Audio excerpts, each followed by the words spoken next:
Je vous salue. Je vous salue et je prie que cette occasion que Dieu nous accorde afin que cette vidéo soit réalisée, c'est par la grâce de l'Éternel, afin que nous puissions marcher dans ses voies avec crainte.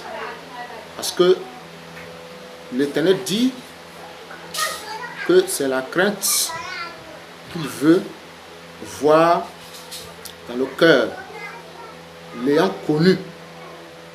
Car l'Écriture pouvait dire dans le livre de Jérémie, le chapitre 9, verset 23, Dieu dit comme ça là-bas que le sage ne se glorifie pas de sa sagesse, que le riche ne se glorifie point de sa richesse, hein?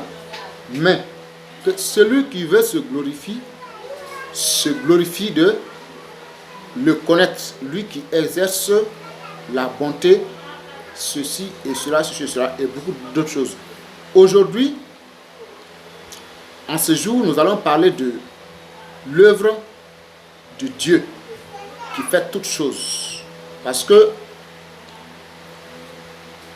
le message a un titre, en gros, c'est la gloire à Dieu seul qui fait toutes choses, le mal et le bien, en sorte que ce soit clair que Satan n'existe pas et que c'est Dieu que l'on doit craindre. Donc le diable aussi n'existe pas. Dans ce que Dieu nous dit en ce moment, nous allons voir des actes que Dieu pose, que nous avons toujours attribués à quelqu'un qui s'appelle Satan, qui n'existe pas, alors que c'est Dieu qui fait ces choses. Donc Dieu nous a instruit en ce moment de te faire un message, de te dire cette parole révélée, afin d'ouvrir tes yeux, afin que tu puisses voir le visage de Dieu de façon claire et réelle, pour pouvoir marcher en le craignant lui plutôt, qui fait toutes choses. J'ai dit dans une de mes vidéos que Dieu m'a dit un jour, pendant que j'étais couché, Dieu m'a dit, mais si Dieu qui dit de le craindre, que c'est lui que l'on doit craindre, selon Jérémie chapitre 10, quand tu lis les versets qui suivent, après le verset 5 en allant, alors,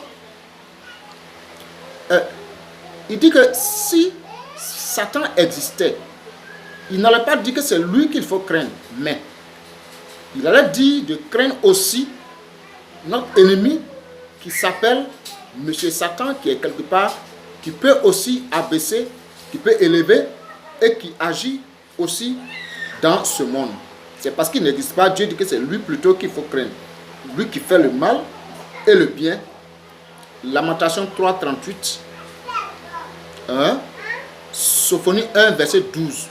Nous insistons parce que c'est un message qui est clair et précis. Alors, nous allons prendre le livre de Deutéronome. Beaucoup de personnes, quand on cause avec les gens, nous entendons dans les rues, dans les journaux, à la télévision, beaucoup, quand quelqu'un meurt par exemple, beaucoup disent que c'est l'ennemi qui a frappé, ou que c'est le diable qui a précipité, ou bien qui a poussé à tuer, ou bien qui a fait ceci, cela. D'autres se réfèrent même souvent à la Genèse en disant que Caïn a tué son frère Abel.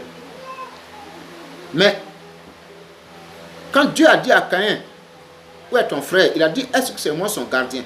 Nous avons démontré par le livre des Psaumes que dans le livre des Psaumes, il est écrit clairement.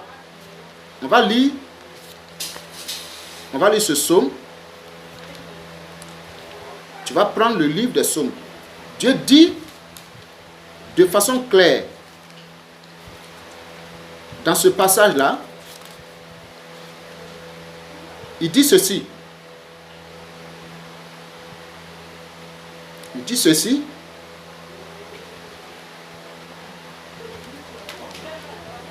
Merci. Il dit que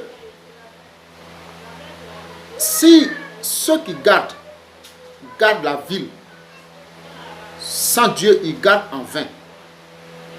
Donc, quelqu'un ne va garder la vie de quelqu'un si ce n'est pas Dieu.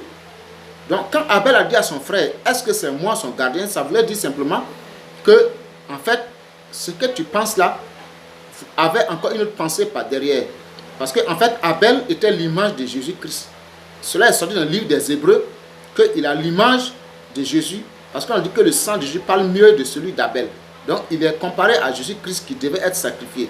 Donc, Abel était l'image de Jésus. Et ça, c'était une œuvre de Dieu. C'était caché. Que Abel n'a pas été accusé à tort. Non. Mais Abel a pratiqué une prophétie parce que Jésus-Christ devait être tué et il devait être ressuscité également. C'est ce que Abel et Caïn ont proclamé. Et c'est aussi ce que, quand on parle de l'Apocalypse, on parle de la bête qui a 10 cornes. Les rois, que ces cornes-là veulent dire là, ce sont ces rois aussi qui ont agi dans Actes des Apôtres. Parce qu'on vit dans Apocalypse 12, Apocalypse 17, il a dit que les 10 cornes, ce sont des rois. On va lire ça dans Actes des Apôtres. Dans Actes des Apôtres, quand tu prends le chapitre 4, le verset 25 à 26, tu vas voir où l'écrivain a dit clairement que les rois de la terre se sont liés contre ton saint serviteur, contre ton oint. C'est ce que ça voulait dire. C'est de ces rois-là qu'on parle dans les 10 cornes, ceci et cela. Selon la bête, selon le serpent, et le serpent ancien qui s'appelle le dragon, s'appelle Satan. C'est ce que cela veut dire. Maintenant, nous allons venir. Le thème d'aujourd'hui, c'est l'œuvre de Dieu qui fait toutes choses, le bien et le mal. Voilà. Donc, on va être précis. Sinon, on va aller dans un autre volet qui est un peu plus profond et large. On va prendre donc Deutéronome. Le livre des Deutéronomes. Deutéronome chapitre 32. On va prendre Deutéronome chapitre 32. Deutéronome chapitre 32, verset 39. Voici ce que l'Écriture nous enseigne. Dieu te parle. Toi qui penses que c'est le diable qui tue. Toi qui penses que c'est l'esprit mauvais qui tue.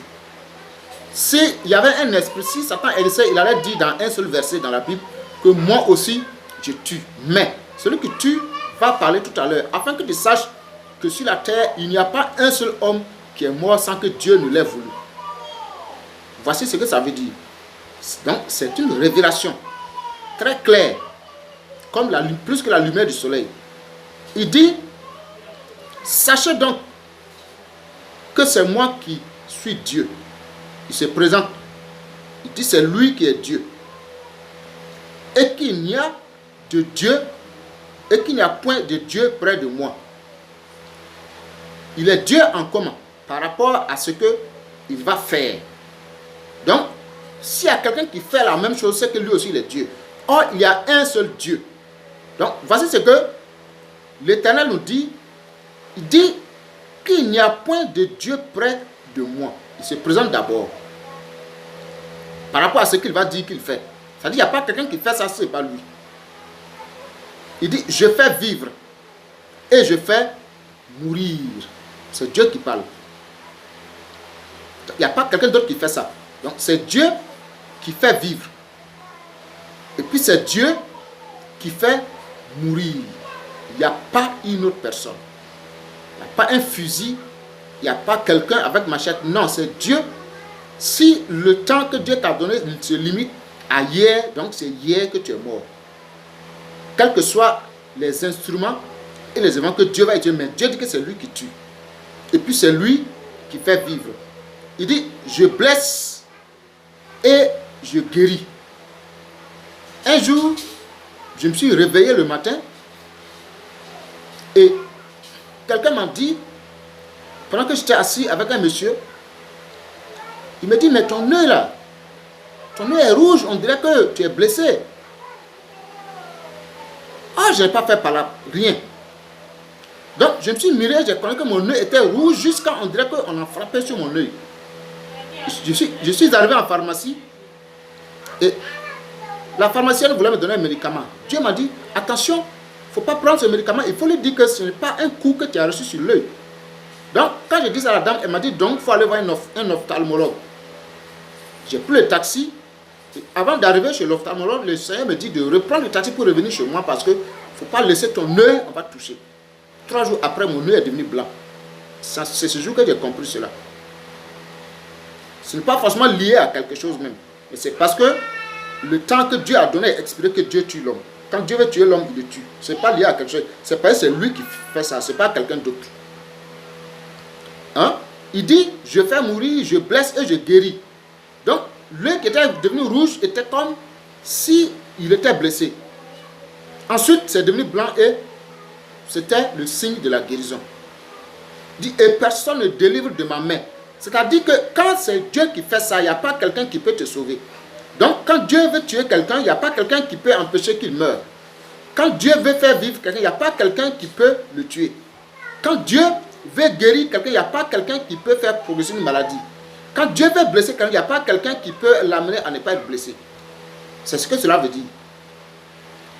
Il dit, il n'y a personne qui délivre de ma main, car je lève ma main vers le ciel et je dis, je vis éternellement. Il dit, il vit éternellement. Donc, du commencement jusqu'à la fin, c'est lui qui fait ça. C'est pas il dit, je vis éternellement.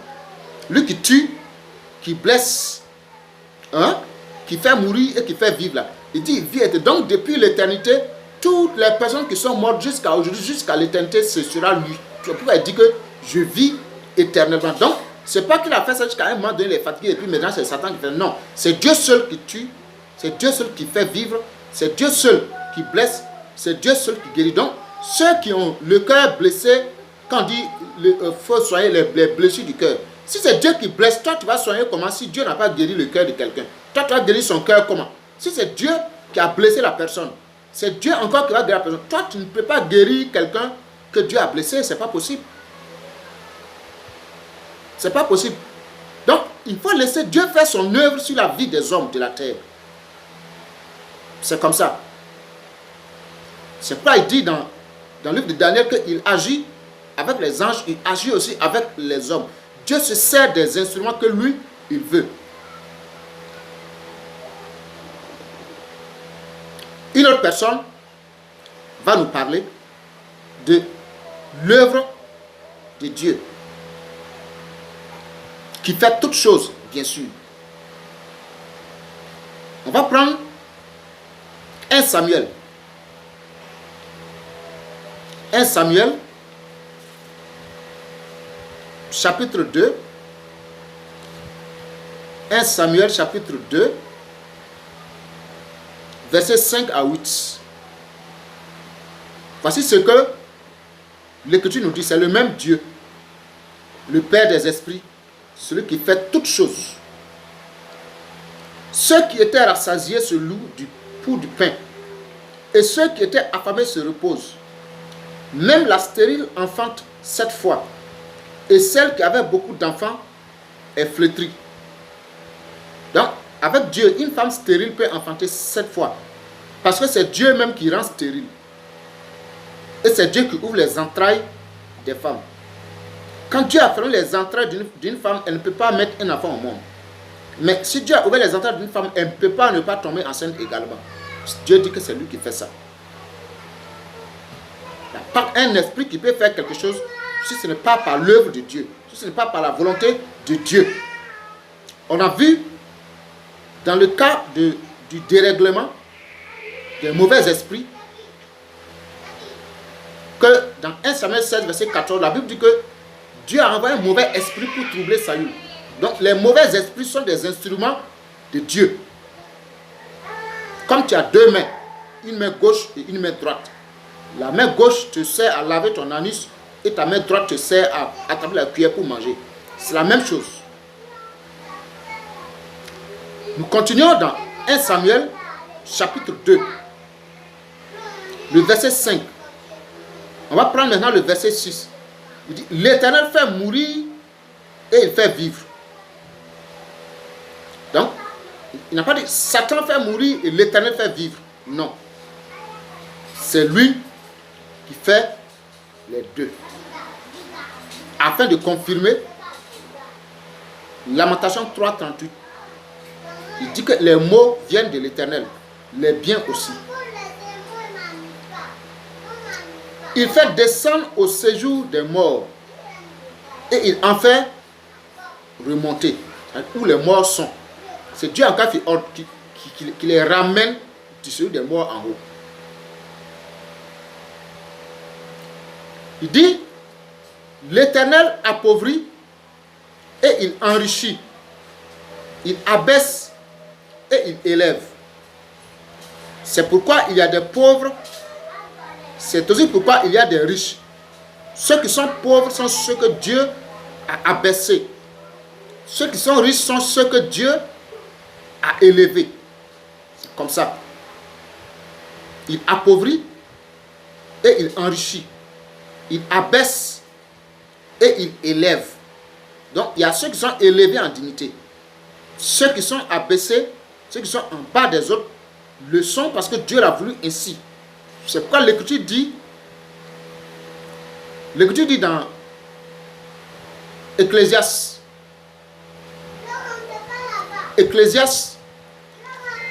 chapitre 1, verset 15. Voici ce que l'Écriture nous enseigne. Il dit de façon claire, ce qui est courbé ne peut se redresser et ce qui manque ne peut être compté. Tu comprends? Dans le chapitre 3, il a dit que qui peut redresser ce que Dieu a courbé? Ça c'est ça l'œuvre de Dieu. Ceux qui sont courbés sont ceux qui sont abaissés. Ceux qui sont redressés sont que Dieu a élevés.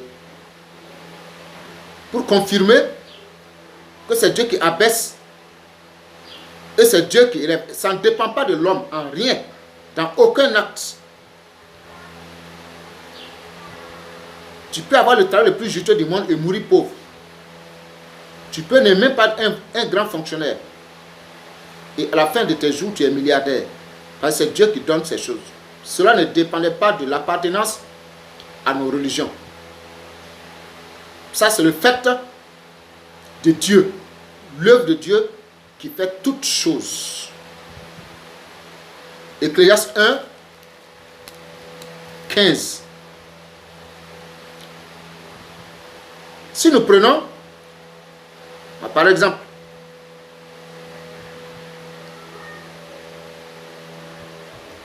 si nous prenons le livre de l'Ecclésiaste encore,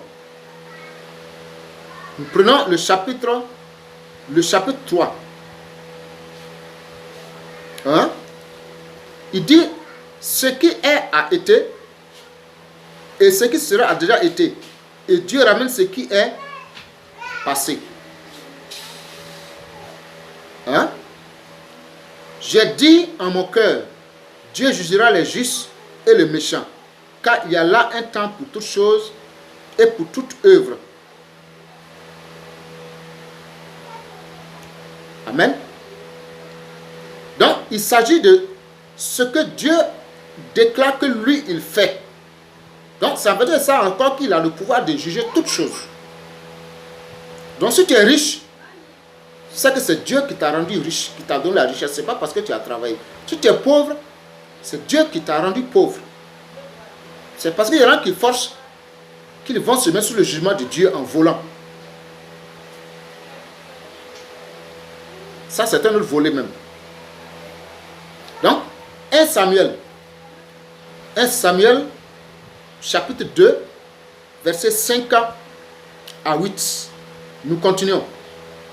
Il dit, l'Éternel fait mourir et il fait vivre. Il fait descendre au séjour des morts et il en fait remonter. L'Éternel appauvrit et il enrichit. Il abaisse et il élève. De la poussière, il retire le pauvre. Du fumier, il relève l'indigent pour les faire asseoir avec les grands et il leur donne en partage un trône de gloire. Car à l'Éternel sont les colonnes de la terre, et c'est sur elles qu'il a posé le monde. C'est-à-dire que ça ne dépend pas de l'état où tu te trouves. Ça dépend de si Dieu veut tout de suite. Il te fait devenir quelque chose qui va faire que les gens voient que maintenant tu n'es plus en bas mais tu es en haut. C'est pourquoi on dit que Dieu élève. C'est pourquoi on parle de la poussière, il élève le pauvre. Le pauvre qu'il voulait que tu sois. Avant qu'aujourd'hui tu sois riche. Par le fait de Dieu, par son action souveraine. C'est pourquoi on dit certains là, il était très pauvre. Mais aujourd'hui, il est devenu très riche. C'est Dieu qui fait ça. Donc, ça doit t'interpeller. Si tu n'es pas riche, c'est pas Dieu n'a pas fait que toi tu deviennes riche. Donc, celui qui est riche devait craindre Dieu parce que le pauvre a fait quoi que toi tu n'as pas fait. Pour que toi deviennes riche et lui, il demeure pauvre. Alors que peut-être tu as posé de mauvais actes plus que lui. Donc, c'est de Dieu que cela vient. Donc, ça doit inspirer la crainte au cœur de celui qui est pauvre. Parce que si tu es pauvre, toi, il faut te dire, lui qui est riche là, il n'a pas fait quelque chose de plus grand que moi. Il n'est pas plus intelligent que moi. Mais comment se fait-il qu'il est devenu plus riche et moi je suis demeuré pauvre? C'est Dieu qui l'a élevé. Donc, tu dois craindre Dieu. Ça doit inspirer la crainte. Parce que c'est ça que Dieu est en fait. Il n'y a pas un être ennemi de Dieu qui fait le mal que Dieu ne veut pas et puis non.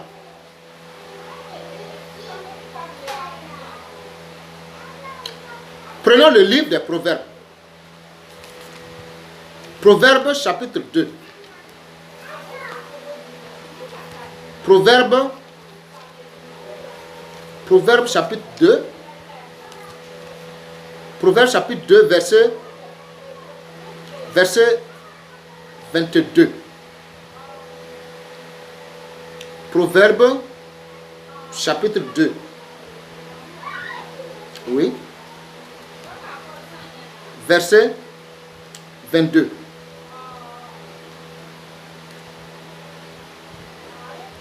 Là-bas, il est dit clairement, il est dit de façon claire ceci. Ou du moins, Proverbe 22, verset 2. Il dit, le riche et le pauvre se rencontrent. C'est l'Éternel qui les a fait l'un et l'autre. Le pauvre et le riche se rencontrent. C'est l'Éternel qui a fait l'un et l'autre. Donc, c'est un fait qui a fait. C'est comme une marque déposée, quelque chose qui est fabriqué comme ça, tel que la chose est. Qui a fait ça? On dit c'est un tel. Donc, c'est une œuvre. C'est tout ça l'œuvre de Dieu. Proverbe 22, verset 2. Nous allons confirmer cela. Ce n'est pas tout qu'on va trouver beaucoup de versets. C'est un message que l'Éternel nous a dit de vous donner aujourd'hui. Afin que certains cessent de se morfondre, qu'ils soient contents dans leur état. Paul dit d'être content de l'état où tu te trouves. Il faut vivre le contentement. Parce que c'est Dieu qui fait toutes choses. Donc, l'état où tu te trouves, tu dois être content de l'état où tu te trouves. Pour ne pas accuser quelqu'un. Parce que si Dieu n'a pas élevé quelqu'un, il ne peut pas être élevé. Matthieu 26. On va prendre le cas de l'évangile. Matthieu 26, verset 9. C'est une histoire qui parle de Judas, des disciples de Jésus-Christ, d'une femme qui est venue verser du parfum sur les pieds de Jésus-Christ, pendant qu'un de ses disciples voulait lui faire la morale. Il voulait lui faire la morale en disant qu'il aurait pu vendre l'huile pour donner ça aux pauvres, comme si lui se souciait des pauvres, et Jésus ne s'en souciait point. Voici ce qu'il va répondre. Matthieu chapitre 26, verset 9. Une femme s'approcha de lui, Jésus, tenant un vase d'albâtre qui renfermait un parfum de grand prix. Et pendant qu'il était à table, elle répandit le parfum sur sa tête. Les disciples, voyant cela, s'indignèrent et dirent, à quoi bon cette perte? On aurait pu vendre ce parfum très cher et en donner le prix aux pauvres. Jésus, s'en étant aperçu, leur dit, pourquoi faites-vous de la peine à cette femme? Elle a fait une bonne œuvre, une bonne action à mon égard. Car vous avez toujours des pauvres avec vous, mais vous ne m'avez pas toujours. Où Jésus a eu cette sagesse? C'est dans le livre des Proverbes et dans Ecclésiaste. Il dit, vous avez toujours des pauvres avec vous. Donc c'est éternel. Il y aura éternellement des pauvres sur la terre. Il y a des gens qui seront toujours pauvres. Il y aura des gens riches. Et Dieu dit qu'il fait ça pour que les hommes le craignent. C'est ce que ça veut dire. Or, tout le monde travaille. Oui. C'est ça, l'œuvre de Dieu qui fait toutes choses.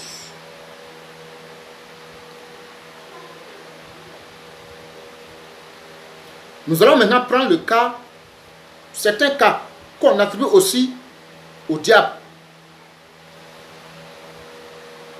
que j'ai identifié. Le diable que j'ai révélé aux gens, c'est l'homme. C'est lui qui s'appelle Satan, le serpent ancien. J'ai donné ce message sur mon compte Patronat Mokola. Tu peux composer, tu peux taper sur ton YouTube Patronat P-A-T-R-O-N-A Mokola M-O-K-O-L-A. Tu vas voir ce message là-bas. Donc il y a 2 comptes.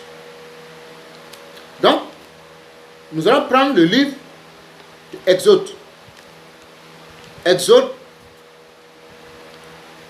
chapitre 4. On va prendre le verset 9. Il s'agit d'un dialogue entre Moïse et son Dieu quand il était en train de le charger de sa mission. Pendant que Moïse était en train de regarder à ses faiblesses, à son incapacité. C'est pourquoi je vous ai dit dans une de mes vidéos que dans 2 Corinthiens verset 3, dans 2 Corinthiens chapitre 3 verset 5, Paul dit que nous n'avons aucune capacité. Au contraire, notre capacité vient de Dieu. Donc Moïse voulait penser que Dieu compte sur lui sa capacité. Voici ce que Dieu dit.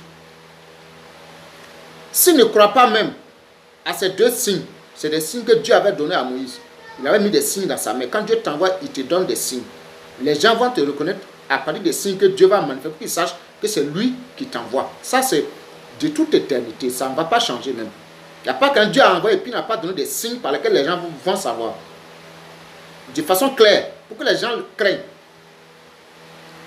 S'il ne croit pas même à ces 2 signes et n'écoute pas ta voix, tu prendras de l'eau du fleuve, tu la répandras sur la terre et l'eau que tu auras prise du fleuve deviendra du sang sur la terre.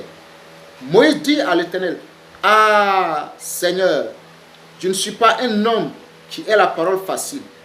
Et ce n'est ni d'hier, ni d'avant-hier, ni même depuis que tu parles à ton serviteur, car j'ai la bouche et la langue embarrassées. L'Éternel lui dit, qui a fait la bouche de l'homme? Regarde ce que l'Éternel dit ici. Il dit, ta bouche là, c'est lui qui a fait ça. Qui rend muet ou sourd? Les gens muets là, Dieu dit c'est lui qui les a rendus muets. C'est comme tu l'entends. Il n'y a pas une autre interprétation. L'apôtre Pierre a dit qu'aucune prophétie ne peut être l'objet d'une interprétation particulière. Mais pourquoi vous interprétez ça? Non, c'est écrit comme ça, mais en fait, c'est les esprits qui sont derrière. Est-ce que Dieu a dit ça dans ce passage? Est-ce que c'est ce que Dieu a dit? J'ai donné un message quelque part, après mon départ, un aveugle, un endurci comme ça, c'est attirer le jugement de Dieu sur lui, en disant non, que c'est lui voit ça humainement. Mais la parole de Dieu là, on ne peut pas voir ça. Il n'y a pas quelqu'un qui peut voir ça humainement. C'est toi qui vois ça humainement. C'est vous qui voyez ça humainement pour interpréter. Que ça ne peut pas dire ce que Dieu est en train de vouloir dire par l'écriture. C'est ça l'égarement là. C'est ça qui est très dangereux. C'est ça que les pasteurs font dans les églises. Ils ne sont pas d'accord avec ce que Dieu a dit. Et ils déshonorent Dieu. pour quelque chose, pour faire comme ça. C'est tout. C'est tout. Comme si Dieu n'était pas capable de s'occuper de ceux qui l'envoient quand ils disent la vérité. C'est malheureux. C'est très malheureux et c'est dangereux. Ça rabaisse Dieu à notre limite. Dieu dit, je suis l'Éternel, Dieu n'a pas de limite. À qui me comparez-vous? Dieu a dit ça dans le livre d'Ésaïe. Hein? Il dit, qui a fait la bouche de l'homme? Qui rend muet ou sourd? Donc les gens sourds, Dieu dit que c'est lui qui les a rendus tels. On dit c'est un sourd muet. C'est Dieu qui a voulu qu'il soit sourd et puis muet. Dieu dit que ça vient de lui, ce n'est pas un esprit. Ce n'est pas un esprit. Maintenant, si Dieu veut, il peut prendre un esprit pour accomplir ça aussi. Ça c'est écrit dans 1 Samuel 16, verset 14. La Bible dit que Dieu a envoyé un esprit mauvais. C'est ça on dit mauvais, les mauvais esprits là. C'est Dieu qui les envoie afin que ce soit lui, afin que ce soit vrai que ce soit lui qui fasse le mal et le bien. C'est pourquoi on dit mauvais esprit venant de l'Éternel. Et comme c'est à lui que ces esprits se soumettent, quand il t'envoie et puis il veut que cet esprit maintenant sorte pour que tes oreilles s'ouvrent, il ouvre tes oreilles en faisant sortir un esprit que lui il avait mis en toi. C'est tout. C'est ce que ça veut dire. C'est ce que on va voir un cas qui ressemble à ça. Je prie que, puisque c'est de la part de l'Éternel que je suis en train de parler à quelqu'un, que autour de toi, je vois un esprit dans le conseil de Dieu. Je retire cet esprit de la personne qui est sourd, qui est muet. Et je vois la personne qui commence à parler normalement. Afin de te confirmer que même par YouTube, Dieu parle. C'est ça la révélation de la parole de Dieu. La révélation de la parole de Dieu.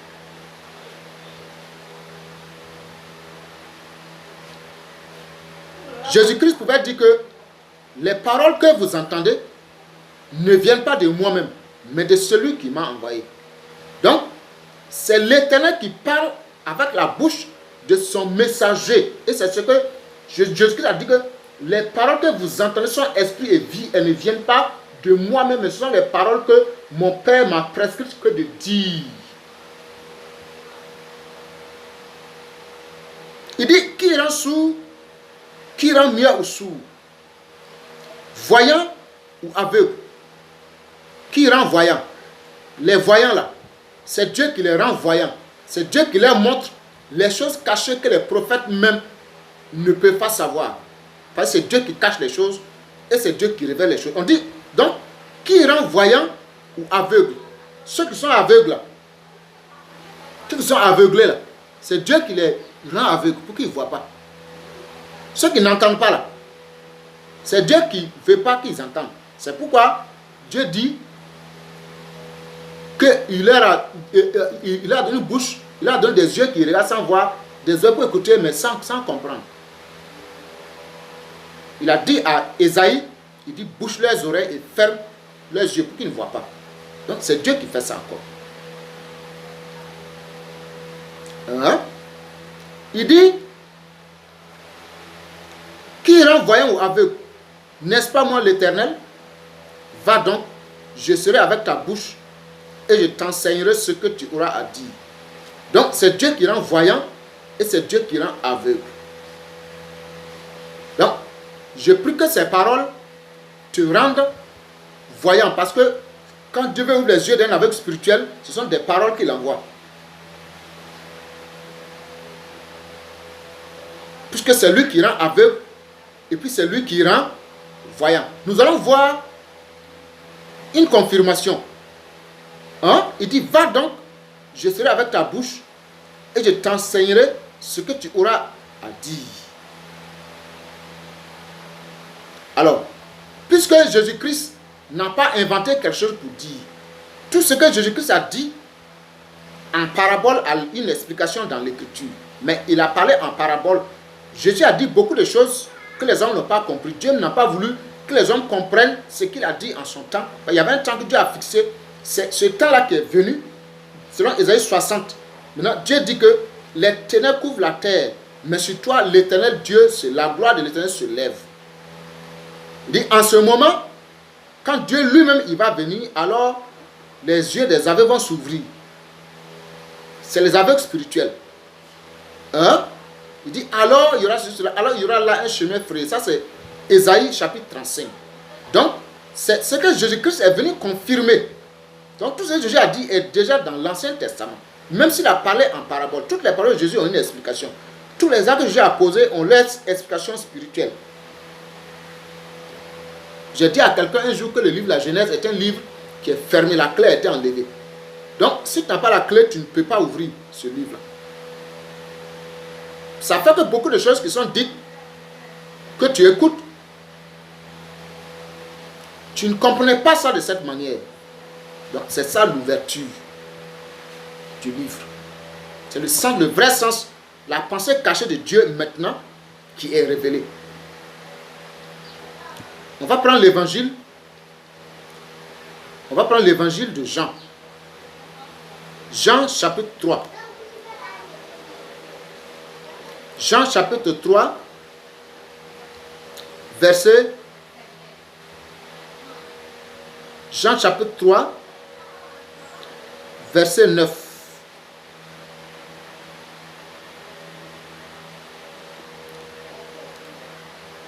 Ou du moins, oui,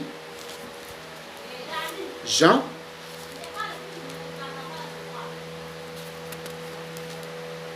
chapitre 9 plutôt. Jean chapitre 9 plutôt. Il dit au verset 1, Jésus vit en passant un homme aveugle de naissance. Ses disciples lui firent cette question. Rabbi, qui a péché, cet homme ou ses parents, pour qu'il soit né aveugle? Jésus répondit, ce n'est pas que lui ou ses parents aient péché, mais c'est afin que les œuvres de Dieu soient manifestées en lui. Donc, il dit que ce n'est pas que lui il a péché ou ses parents, mais c'est pour que les œuvres de Dieu. Donc, ça veut dire que c'est Dieu qui l'a rendu aveugle depuis sa naissance. Il faut que je fasse, tandis qu'il est jour, les œuvres de celui qui m'a envoyé. La nuit vient où personne ne peut travailler. Pendant que je suis dans le monde, je suis la lumière du monde. Après avoir dit cela, il cracha à terre et fit de la boue avec sa salive. Or, la boue, c'est le mélange de la terre et de l'eau. Parce que l'homme est le produit de l'eau et de la terre, de la boue, selon Job 33, verset 6. Donc, Jésus-Christ a ramené cet homme à qui Dieu n'avait pas eu de solution, à qui Dieu n'avait pas eu des yeux pour donner. Jésus l'a ramené à la création afin qu'il soit recréé en lui donnant des yeux. Puis, il appliqua cette boue sur les yeux de l'aveugle. Il lui dit, va et lave-toi au réservoir de Siloé. Nom qui signifie envoyé. Il y alla, se lava et s'en retourna, voyant clair. Donc, Jésus a dit que ce n'est pas ses parents qui ont péché, mais c'est Dieu qui a fait ça. C'est pourquoi Dieu avait dit à Moïse, qui rend aveugle et qui rend voyant. C'est Dieu qui l'a rendu aveugle, et puis c'est Dieu qui vient de le rendre voyant. Donc, c'est Dieu qui a fait les deux. C'est Dieu qui a fait les deux.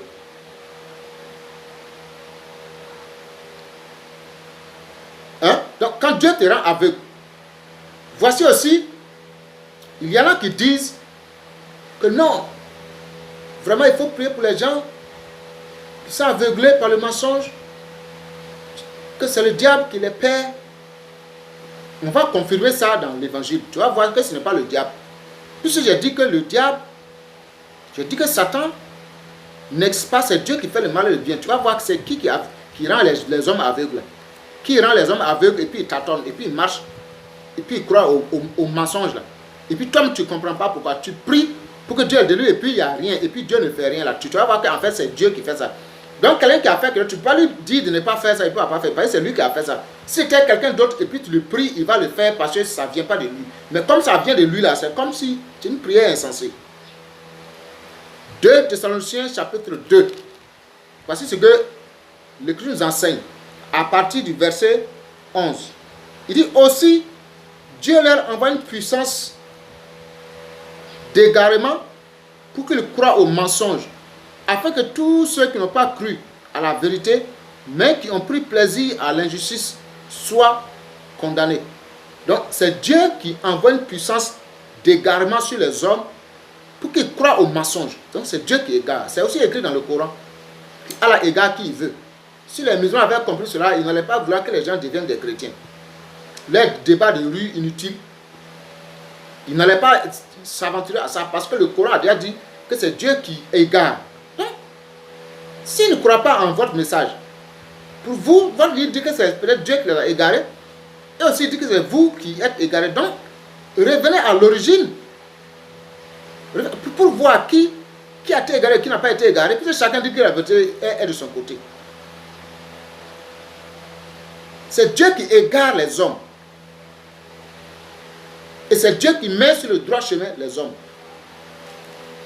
Pour que je comprenne cela, parce que il y a des signes que Dieu donne. Je faisais le permis de conduire. Et à l'examen, j'ai bossé les obligations.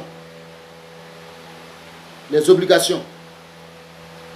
Il y a des panneaux, il y a des signes, il y a des feux de signalisation, il y a des signes, il y a des signalisations là qui sont marquées en bleu.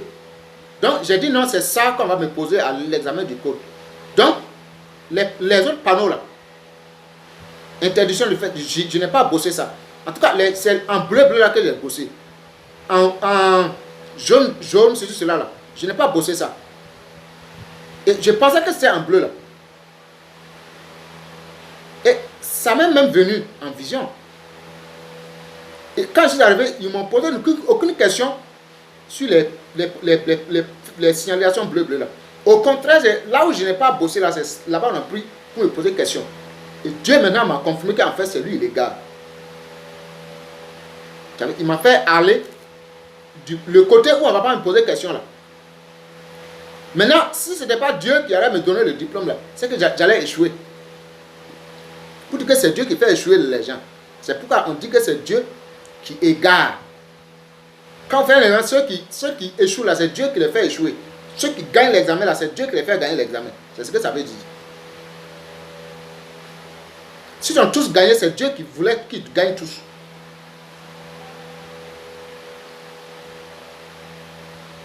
On va confirmer cela encore dans le livre de Matthieu.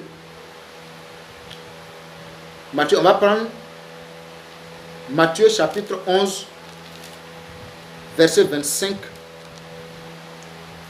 à 26. On va prendre le verset 25 d'abord. Il dit, en ce temps-là, Jésus prit la parole et dit, je te loue, Père, Seigneur du ciel et de la terre, de ce que tu as caché ces choses aux sages et aux intelligents, et de ce que tu les as révélées aux petits enfants.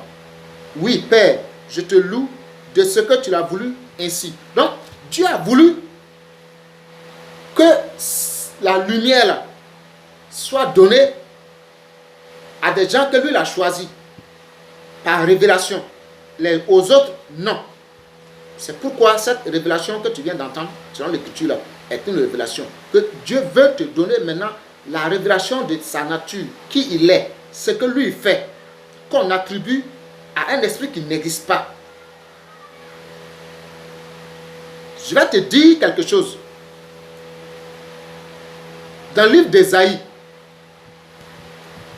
tous les livres qui ont parlé dans la Bible, comme on en parlait de Satan, le livre de Job, le livre dit que Satan est parti voir Dieu, ceci, cela. Je vais montrer qu'en fait, les prophètes qui ont écrit ça là, Dieu n'avait même pas voulu qu'en leur temps, ils sachent que Satan n'existe pas même. Je vais vous faire lire ça dans Ésaïe 29. Ésaïe 29.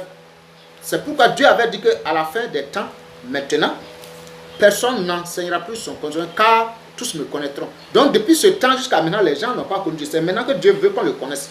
Son visage va être connu de tous les hommes maintenant. Et tout le monde va savoir qu'en fait, Satan n'existe pas. Tous les malheurs de la terre, c'est Dieu qui est à la base. Les esprits mauvais, c'est Dieu qui les envoie. Les bons esprits, c'est Dieu aussi qui les envoie.